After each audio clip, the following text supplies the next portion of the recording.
অসুবিধা বহুত হৈ আছে। এক সপ্তাহ আগত আমি 40-45 টকা কিনি আছিলো, এতিয়া 60-65 টাকা হৈ আছে। এক সপ্তাহত বাঢ়ি গ'ল আপোনাৰ 10 টকামান বাঢ়ি গ'ল। পিঁয়াজৰ দাম আকাশলংঘী হৈছে। ঢেকীয়াজুলি চহৰতো এতিয়া পিঁয়াজৰ দাম 60 টকাৰ পৰা 65 টকা পৰ্যন্ত হৈছে, যাৰ বাবে এতিয়া গ্ৰাহক ৰাইজো অসুবিধাৰ সন্মুখীন হৈছে। আৰু মই উপস্থিত আছোঁ ঢেকীয়াজুলিৰ দৈনিক বজাৰত। এই বজাৰখনতো 60 টকাৰ পৰা 65 টকা পৰ্যন্ত পিঁয়াজ প্ৰতি কেজিত দাম হৈছে। এগৰাকী গ্ৰাহক আছে, কথা পাতিম। কি ক'ব, পিঁয়াজৰ দাম বাঢ়িছে? পিঁয়াজৰ দাম বাঢ়িছে মানে কি, এক সপ্তাহ আগত আমি 40-45 টকা কিনি আছিলো, এতিয়া 60-65 টাকা হৈ আছে। অসুবিধা বহুত হৈ আছে। যেনেকা চেনিৰ দাম বাঢ়ি গ'ল, আপোনাৰ 45 টাকা, 40-45 টাকা হৈ আছিলে চেনিৰ দাম, এতিয়া হৈ আছে 75 টাকা। আমাৰ বহুত অসুবিধা হৈ আছে।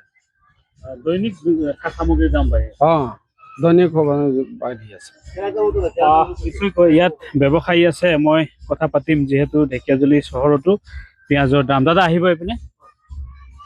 কেইটকাকে বিক্ৰী কৰিছে পিঁয়াজ? এতিয়া 60 টকা বেচিব লাগে পিঁয়াজ খুচুৰা আমাৰ। কিনিছে কেইটকা? এতিয়া কিনিছো তোমাক ধৰক 2 টকা কম 50 টকা। কেজিত কেইটকা লাভ হৈ আছে? এতিয়া কেজি ইয়াত ধৰক আৰু ঠেলা ভাড়া আছে, 5 টকা 2 টকা যাব, আৰু অলপ গেলা পইচা কেইটামান ওলাব। এসপ্তাহত কেইটকা বাঢ়িল? এসপ্তাহ ধৰক 10 টকা বাঢ়ি 12 টকা বাঢ়ি। এসপ্তাহ 12 টকা বাঢ়ি। নিশ্চয়কৈ এসপ্তাহত 10 টকাৰ পৰা 12 টকা পৰ্যন্ত পিঁয়াজৰ দাম বৃদ্ধি পাইছে। আৰু মই দেখুৱাইছোঁ, ইয়াত দৈনিক বজাৰ ঢেকীয়াজুলি চহৰৰ মাজমজিয়াত থকা, আৰু ইয়াত এনেধৰণে 60 টকাৰ পৰা 65 টকা পৰ্যন্ত পিঁয়াজৰ দাম বৃদ্ধি পাইছে। ব্যৱসায়ী আছে, কথা পাতিম। কি ক'ব, পিঁয়াজ কেইটকা কেজি? 60 টকা। 60 টকা। এই এসপ্তাহত কেইদিন বাঢ়িল দাম পিঁয়াজৰ? এক সপ্তাহত বাঢ়ি গ'ল আপোনাৰ 10 টকামান বাঢ়ি গ'ল। 10 টকা বাঢ়িল। আগতে 40 টকা আছিলে, এতিয়া পাইকাৰী হৈ গ'ল আপোনাৰ 50 টকা পাইছে, অলপ কম আছে, 2 টকামান কম আছে। খুচুৰা 60 টকা। 60 টকা, 60 টকা। এপোৱা আধা কেজি লৈ এনেকৈ 60 টকা বিক্ৰী কৰিব লাগে। গেলা পইচা ওলাই আৰু 60 টকাকৈ বিক্ৰী কৰি আছে। নিশ্চয়কৈ এয়া দেখুৱাইছোঁ, ঢেকীয়াজুলি চহৰত এনেধৰণে পিঁয়াজৰ দাম এতিয়া বৃদ্ধি পাইছে।